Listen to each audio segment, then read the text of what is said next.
Hello student, welcome to the my YouTube channel enlighten classes.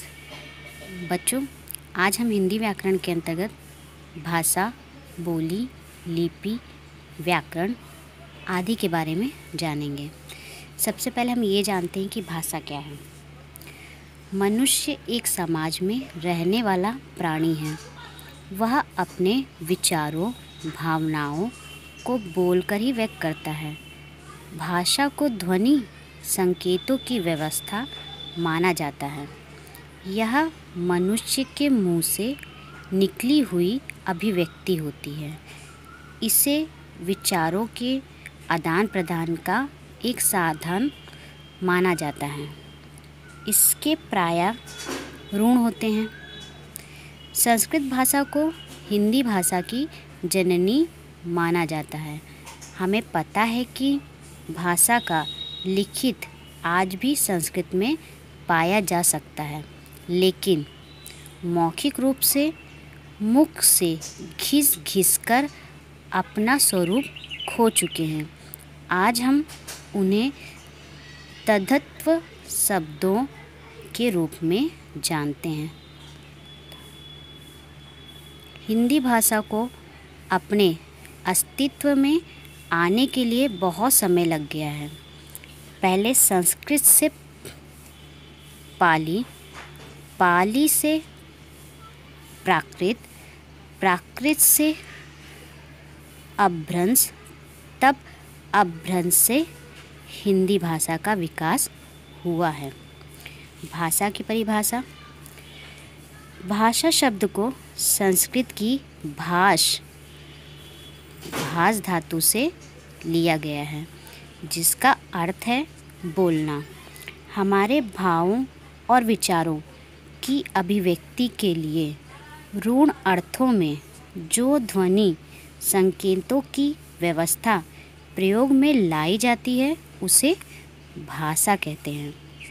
दूसरे शब्दों में, भाषा वह साधन है जिसके माध्यम से हम सोचते हैं तथा अपने विचारों को व्यक्त करते हैं।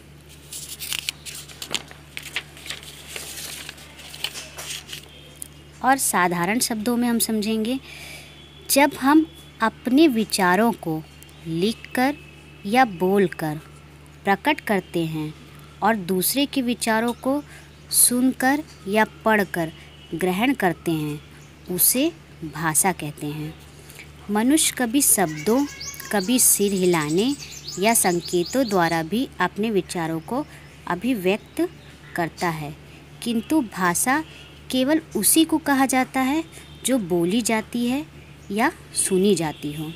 यहाँ पर भी बोलने का अभिप्राय गूंगे मनुष्यों या पशु पक्षियों की बोली से नहीं, बल्कि बोल सकने वाले मनुष्य के अर्थ में लिया जाता है।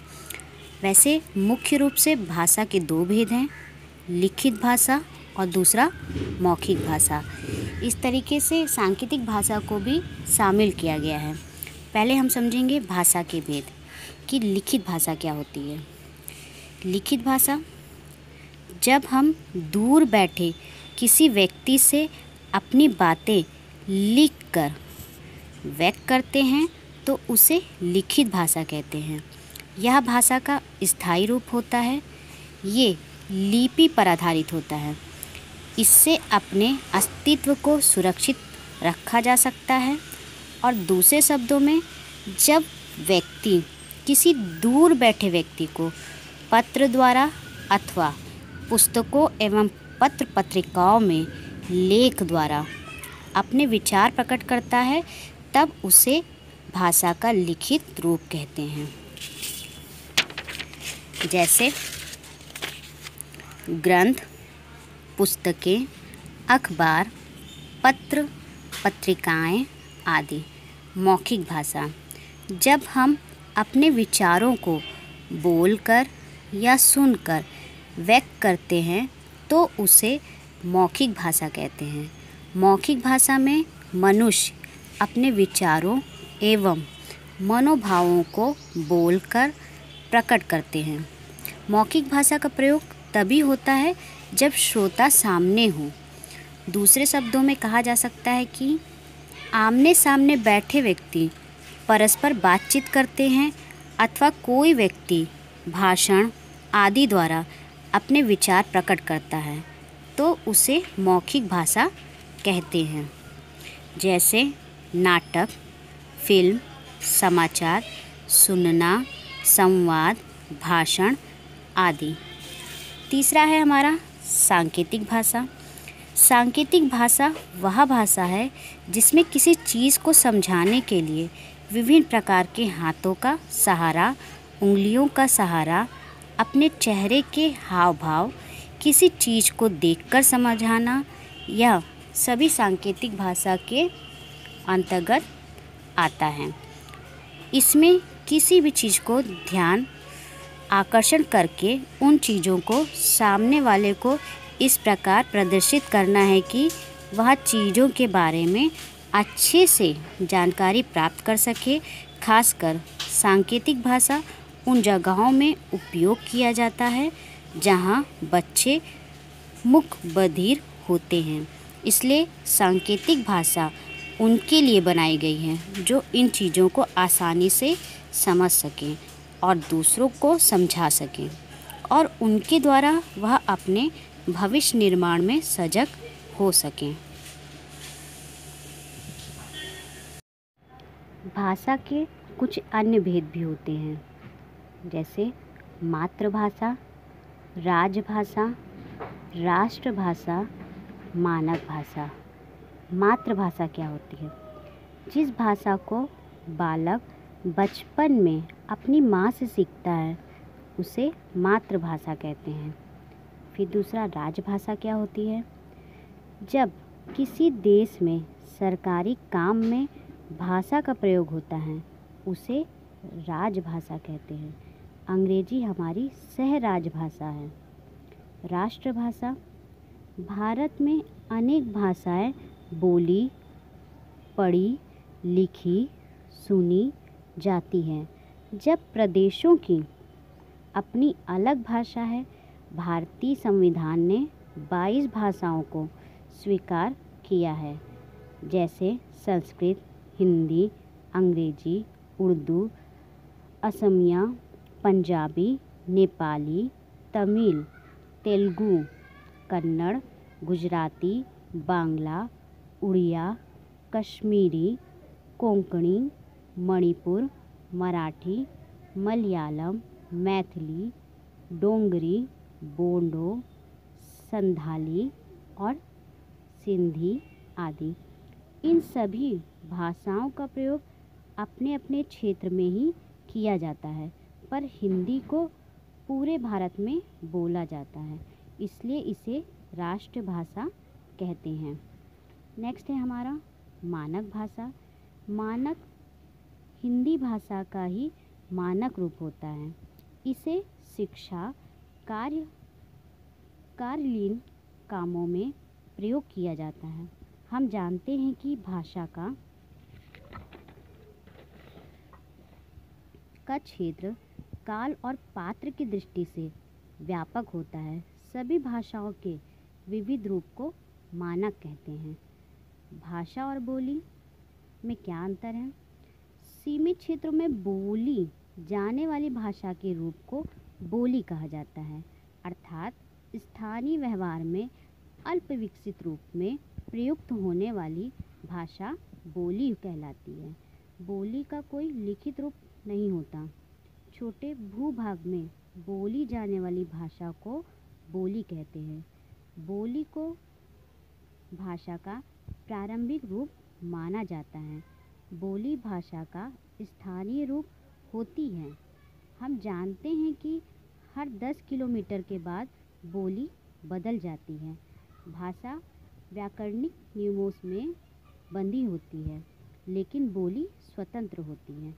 जब कोई भाषा बहुत बड़े भाग में बोली जाती है तो वह क्षेत्र में बट जाता है और बोली जाने लगती है। कोई भी बोली हो वो विकसित होकर भाषा का ही रूप लेती है। हिंदी को भी एक समय में बोली माना जाता था, क्योंकि इसका विकास खड़ी बोली से हुआ था। बोली को लिख नहीं सकते, लेकिन इसलिए इसका साहित्य मौखिक होता है। लेकिन भाषा को लिखा जा सकता है, इसलिए इसका साहित्य लिखित होता है। जब कोई बोली विकसित होती है तो वह साहित्य की भाषा का रूप ले लेती है। अलग अलग राज्यों में अलग अलग बोलियां बोली जाती हैं। जैसे पूर्वी उत्तर प्रदेश की बोली अवधी है, बिहार की भोजपुरी और मैथिली, हरियाणा में हरियाणवी और बांगड़ू, राजस्थान में राजस्थानी, मारवाड़ी और गुजरात में गुजराती बोली जाती हैं। अब हम जानेंगे कि लिपि किसे कहते हैं। किसी भाषा को लिखने के लिए जिन चिन्हों की ज़रूरत होती है उन चिन्हों को लिपि कहते हैं। लिपि भाषा का लिखित रूप होता है। इसके माध्यम से मौखिक रूप की ध्वनियों को लिखकर प्रकट किया जाता है। सारी भाषाओं के लिखने की लिपि अलग होती हैं।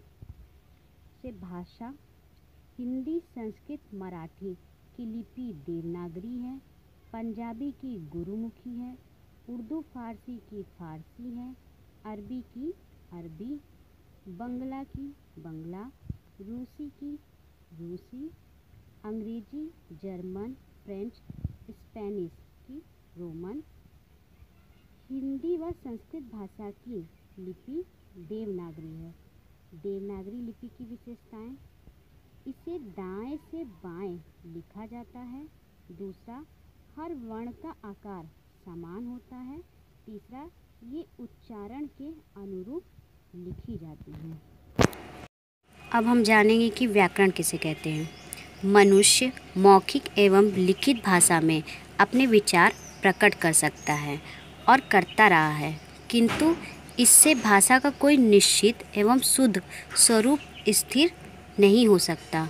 भाषा के शुद्ध और स्थायी रूप को निश्चित करने के लिए नियमबद्ध योजना की आवश्यकता होती है और उस नियमबद्ध योजना को हम व्याकरण कहते हैं। साधारण शब्दों में व्याकरण वह शास्त्र है जिससे भाषा को शुद्ध लिखने, बोलने और पढ़ने का ज्ञान सीखा जाता है। शुद्ध लिखने के लिए व्याकरण को जानने की बहुत ज़रूरत होती है। व्याकरण से भाषा को बोलना और लिखना आसान होता है। व्याकरण से हमें भाषा की शुद्धता का ज्ञान होता है। भाषा को प्रयोग करने के लिए हमें भाषा के नियमों को जानने की ज़रूरत है।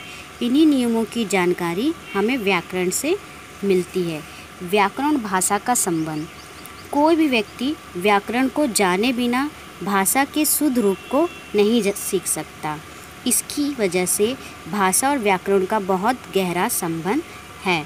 व्याकरण भाषा को उच्चारण, प्रयोग, अर्थों के प्रयोग के रूप को निश्चित करता है। व्याकरण के अंग: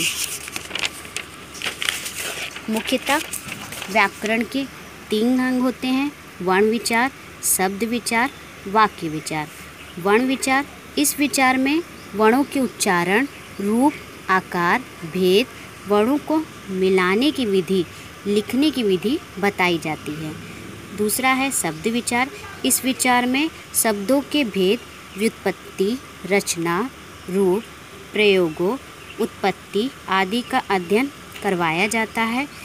वाक्य विचार: इस विचार में वाक्यों की रचना, उनके भेद, वाक्य बनाने, वाक्यों को अलग करने, विराम चिन्हों, पद परिचय, वाक्य निर्माण, गठन, प्रयोग, उनके प्रकार आदि का अध्ययन करवाया जाता है।